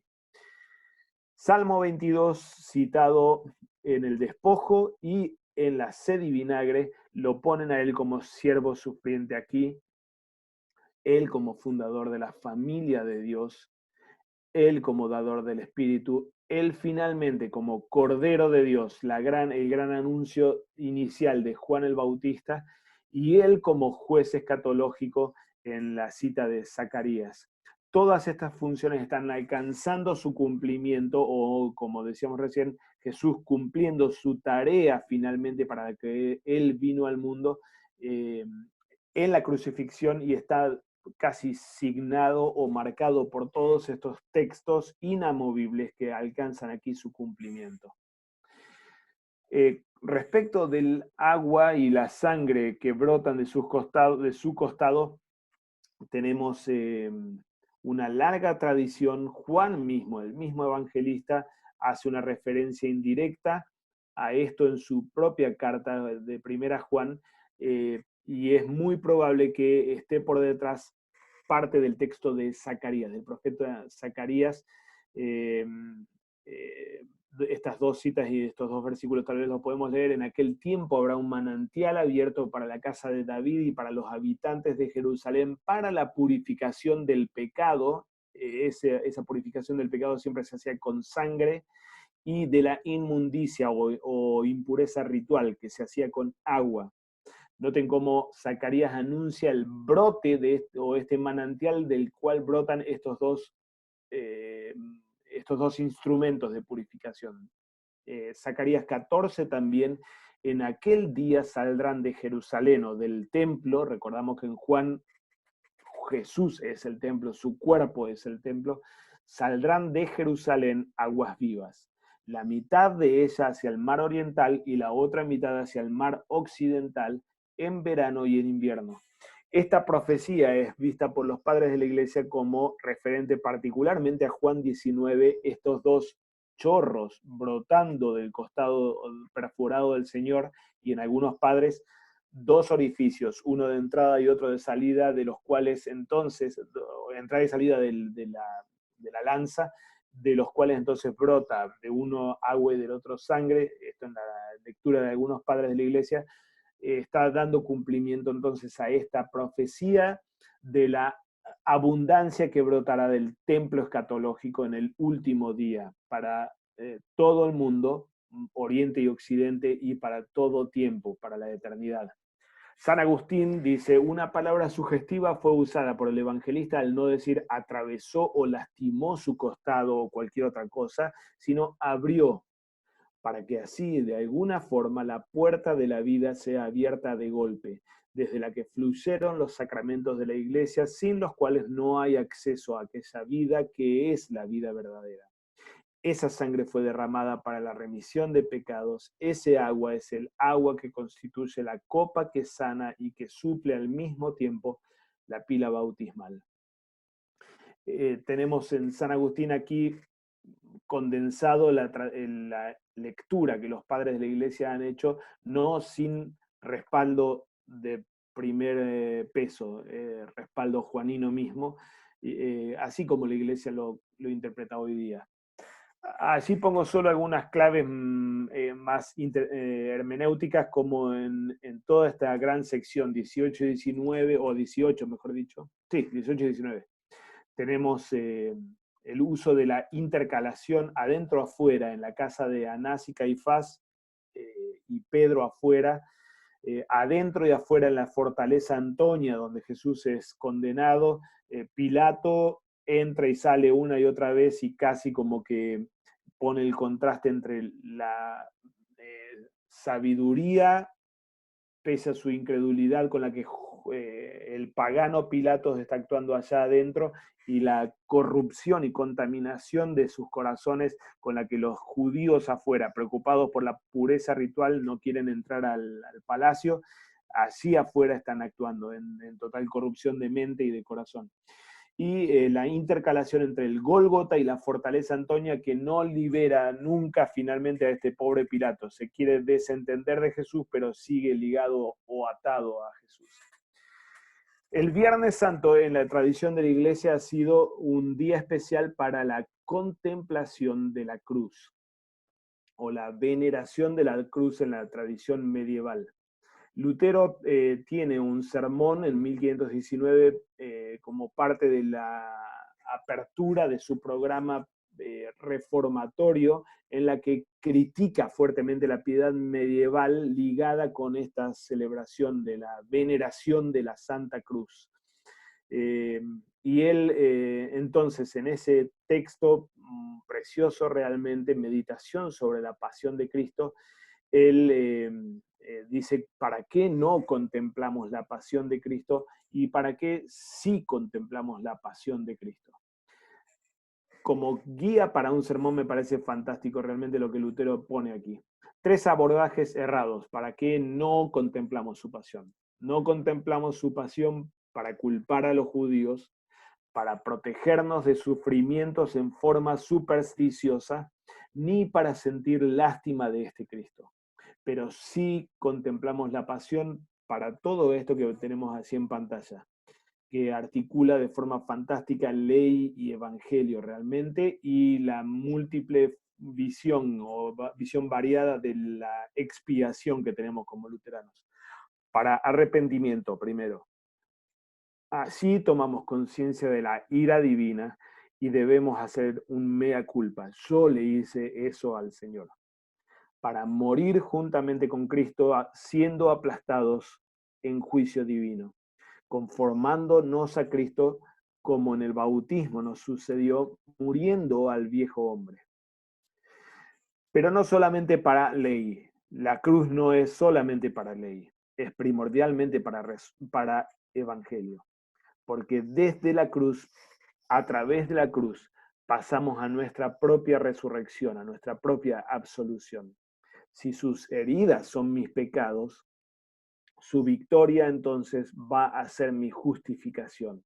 Así que anhelamos el domingo de resurrección, porque ese día es el día de la gran celebración de nuestra justificación. Miramos su corazón amistoso y bondadoso, no solamente su ira. Y en un tercer bloque, Lutero también pone Cristo ejemplo aquí. Pasamos entonces del Cristo don al Cristo ejemplo, aceptando también nuestros sufrimientos y nuestras cruces y padecimientos. Nos fortalecemos en sus sufrimientos porque Él los padeció todos y Él los pasó a todos en nuestro favor. Entonces participamos con Él y nos hacemos parte de su propia vida, al ser conformados a la imagen de su Hijo, del Hijo de Dios crucificado.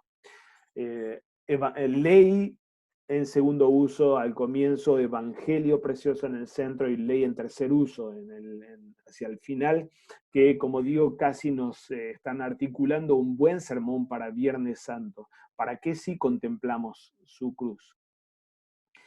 Dejo ahí una cita también de Lutero del mismo sermón, realmente preciosa, y el resumen de los textos que acompañan al gran evangelio de Mateo. Vamos a nuestro último texto, Juan 20, las dos primeras escenas de la resurrección o del día domingo. El primer día de la semana, María Magdalena fue de mañana, siendo aún oscuro, al sepulcro, y vio quitada la piedra del sepulcro. Entonces corrió y fue a Simón Pedro y al otro discípulo, aquel al que amaba Jesús, y les dijo: se han llevado del sepulcro al Señor y no sabemos dónde le han puesto. Y salieron Pedro y el otro discípulo y fueron al sepulcro. Corrían los dos juntos, pero el otro discípulo, el que más amaba a Jesús, corrió más aprisa que Pedro y llegó primero al sepulcro. Y bajándose a mirar, vio los lienzos puestos allí, pero no entró. Luego llegó Simón Pedro tras él y entró en el sepulcro y vio los lienzos puestos allí, y el sudario que había estado sobre la cabeza de Jesús, no puesto con los lienzos, sino enrollado en un lugar aparte. Entonces entró también el otro discípulo que había venido primero al sepulcro y vio y creyó, porque aún no habían entendido la Escritura, que era necesario que Él resucitase de los muertos. Y volvieron los discípulos a los suyos. Primer episodio, y ahora viene el segundo, también corresponde para el domingo, indicado como parte de la misma lectura, versículos 11 al 18. Pero María estaba afuera llorando junto al sepulcro, y mientras lloraba se inclinó para mirar dentro del sepulcro, y vio a dos ángeles con vestiduras blancas que estaban sentados, el uno a la cabecera y el otro a los pies, donde el cuerpo de Jesús había sido puesto. Y le dijeron: mujer, ¿por qué lloras? Les dijo: porque se han llevado a mi Señor y no sé dónde le han puesto. Cuando había dicho esto, se volvió y vio a Jesús que estaba allí, mas no sabía que era Jesús. Jesús le dijo: mujer, ¿por qué lloras? ¿A quién buscas? Ella, pensando que era el hortelano, le dijo: Señor, si tú lo has llevado, dime dónde lo has puesto y yo lo llevaré. Le dijo Jesús: María. Volviéndose ella le dijo: Raboni, que quiere decir maestro. Jesús le dijo: no me toques, porque aún no he subido a mi Padre. Mas ve a mis hermanos y diles: subo a mi Padre y a vuestro Padre, a mi Dios y a vuestro Dios. Fue entonces María Magdalena para dar a los discípulos las nuevas de que había visto al Señor y que Él le había dicho estas cosas. Como decía, tenemos aquí dos textos en realidad, o dos unidades discretas, dos episodios. Uno es el sepulcro vacío y el otro es la aparición del resucitado. Más allá de lo criticable que sea esto que el leccionario tantas veces hace, ponernos muchas perícopas o muchas unidades de sentido desde el punto de vista exegético, de todos modos realmente está poniéndonos el leccionario todo aquello que la Iglesia de Cristo, desde los apóstoles mismos, tuvimos a disposición para creer en la veracidad e historicidad del suceso de la resurrección de Cristo. Cristo no resucitó en espíritu. El Señor no vive como un guerrillero podría decir el Che Guevara vive, o como cualquier fanático de un líder muerto puede decir sigue viviendo en nosotros, o está entre nosotros. El Señor resucitó efectivamente y en verdad, así como lo decimos en el saludo pascual.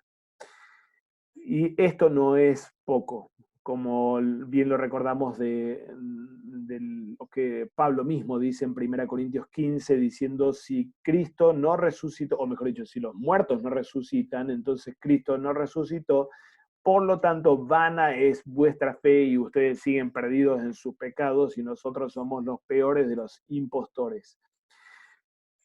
En la base de la predicación apostólica está la realidad histórica de la resurrección de Cristo. Realidad que necesitamos seguir afirmando. El sepulcro vacío es el primer testimonio de esto. El sepulcro no sigue teniendo un cuerpo. No tuvo un cuerpo. Desde aquel domingo de Pascua no tuvo más a ese cuerpo. Ese cuerpo fue levantado, se levantó en victoria sobre la muerte. Pero también la iglesia fue beneficiada de la aparición del resucitado, así como la segunda perícopa para el domingo nos lo indica con la aparición del resucitado a María Magdalena. Ambas evidencias de la resurrección de Cristo dadas a la iglesia y que demuestran o reafirman la veracidad histórica de ese suceso. Él no está en el sepulcro y no quedó en el sepulcro, sino que se levantó y apareció a los suyos durante todo el tiempo que nos relata Lucas luego en el primer capítulo de Hechos, para certeza de la iglesia y para proclamación del evangelio. Solamente la realidad de su resurrección habilita esa proclamación del evangelio como una realidad no ficticia, sino cierta. En el primer episodio tenemos entonces al sepulcro vacío. Las dos historias son trama, en términos narrativos, trama de pensamiento. Se pasa de la ignorancia o del no ver al ver, al entender.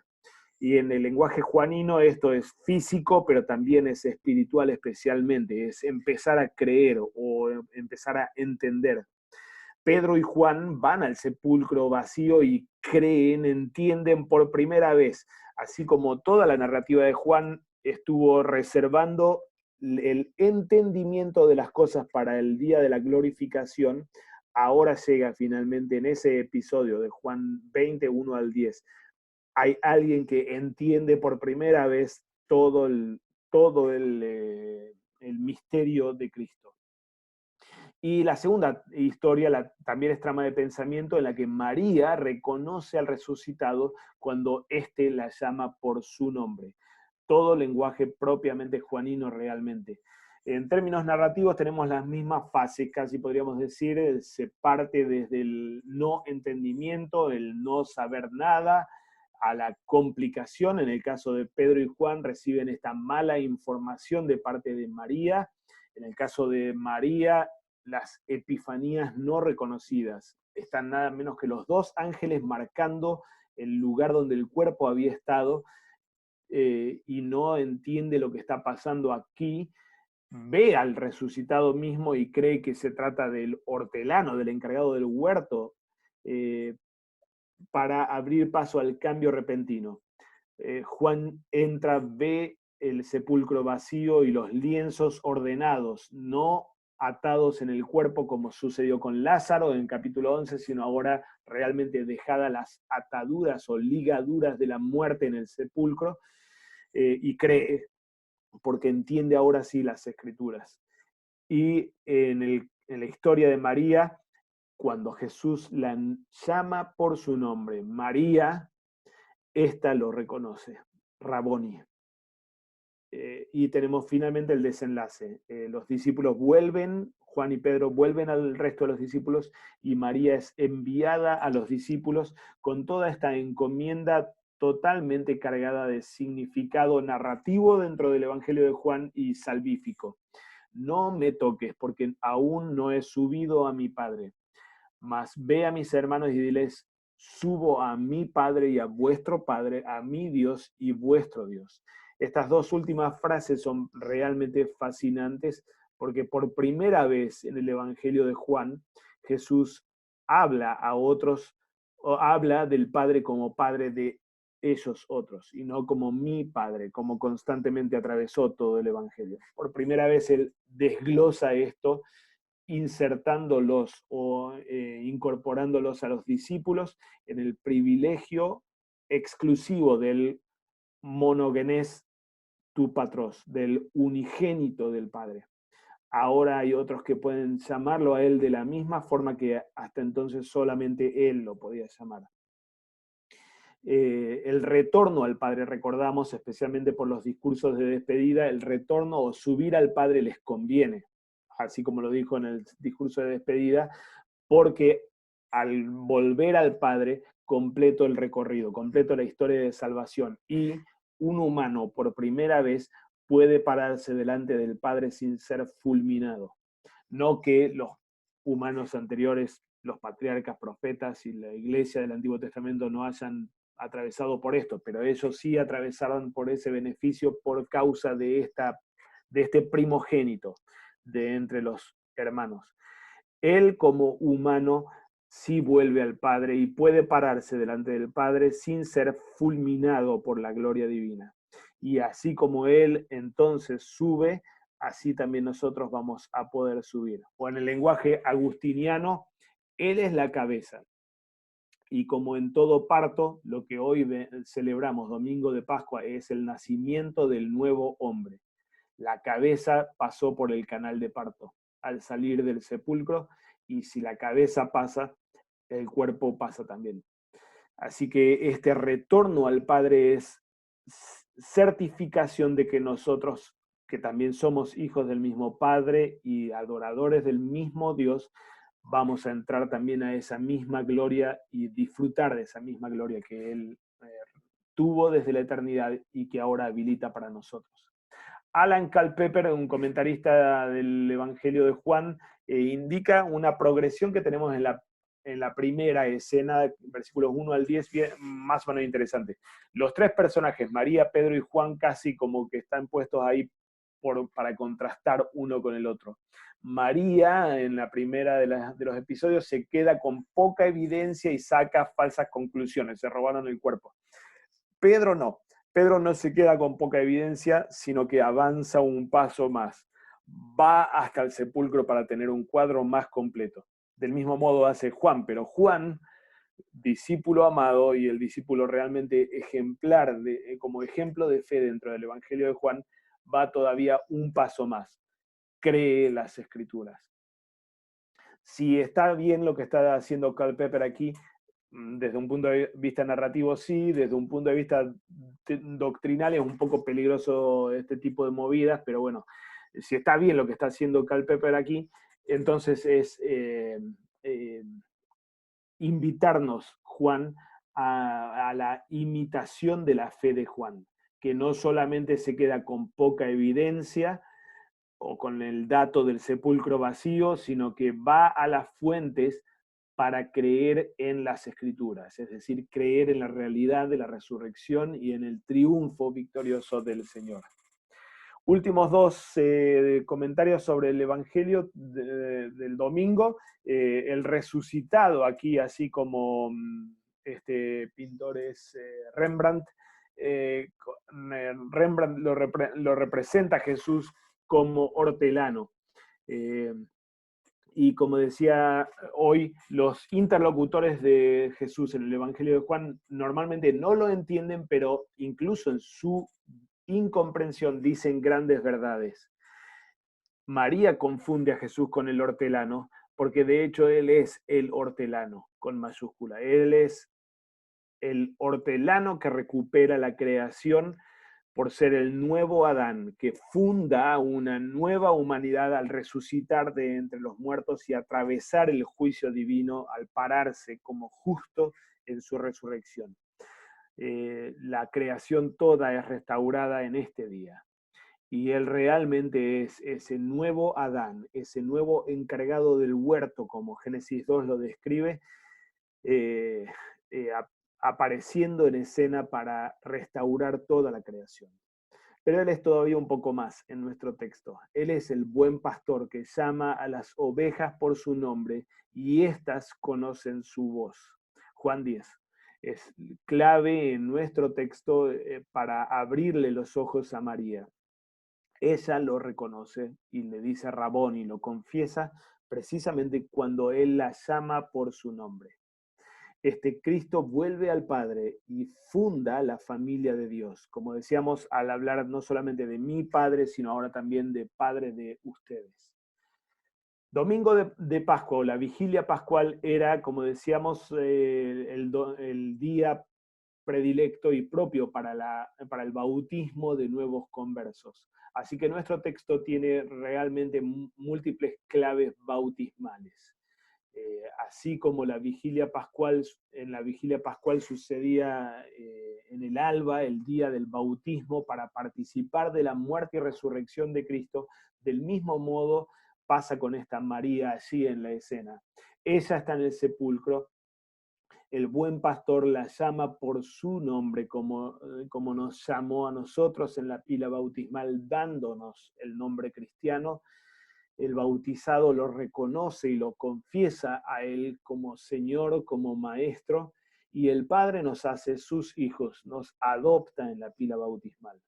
Y desde allí somos enviados al culto con el resto de la iglesia, así como pasaba con los catecúmenos. Del baptisterio entraban inmediatamente con las antorchas al templo, donde todo el resto de la congregación ya bautizada los esperaba, y los esperaba para celebrar del sacramento, del misterio pascual, y en envío misional también, como la iglesia toda, la iglesia bautizada, es enviada para proclamar la resurrección de este Cristo. La clave bautismal para nuestro texto es realmente recada. Yo puse así 21 al 10, pero en realidad es 11 al 18 más la segunda parte del texto, ¿no?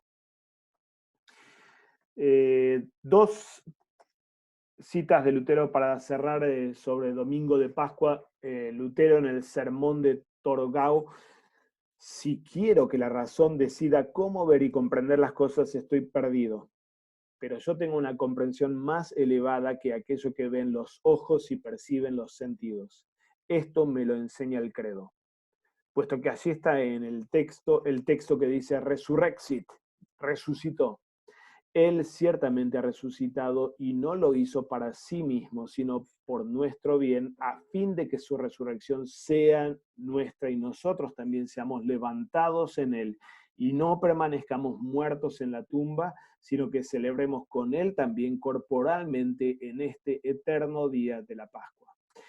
Y solo una cita del comentario a los Romanos, tomadas todas estas últimas citas de Lutero, tomadas del artículo que Robert Kolb escribió unos años atrás sobre cómo Lutero usa especialmente Romanos 4:25 para entender a la resurrección de Cristo como nuestra justificación. Pablo puso así en Romanos 4: Jesús, Señor nuestro, fue entregado por nuestras transgresiones y resucitado para nuestra justificación. Kolb dice: esta es la comprensión clásica de Lutero. La resurrección de Cristo es nuestra justificación. Lutero dice en la carta a los Romanos, en su comentario de la carta a los Romanos: la muerte de Cristo es la muerte del pecado y su resurrección es la vida de la justicia. Pues por medio de su muerte Él hizo satisfacción por el pecado y por medio de su resurrección Él nos confirió su justicia. Así, su muerte no solamente significa, sino que logra la remisión de los pecados como satisfacción totalmente suficiente. Su resurrección no solo es un signo de nuestra justificación, sino que vuelve efectiva esta justicia para nosotros si creemos en ello. El resto de las citas hablan básicamente en los mismos términos, entendiendo justamente la muerte como muerte vicaria y expiatoria y la resurrección como la gran justificación del pecador abierta por el resucitado. Tenemos allí también los textos de Antiguo y de Epístola que acompañan a nuestra lectura de Juan 20. Hermanos, no sé si hay comentarios o preguntas. Disculpen la extensión en el tiempo, pero era bastante materia para trabajar.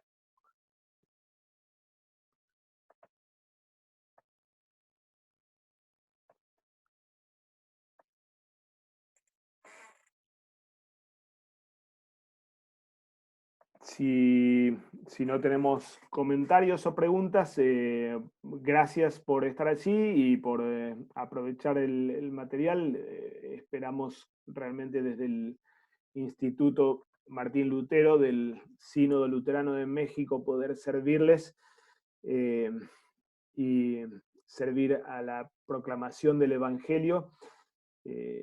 Esta es nuestra gran fiesta como iglesia y queremos celebrarla pese a las limitaciones que la realidad actual y que estos días de cautiverio y de cuarentena nos imponen.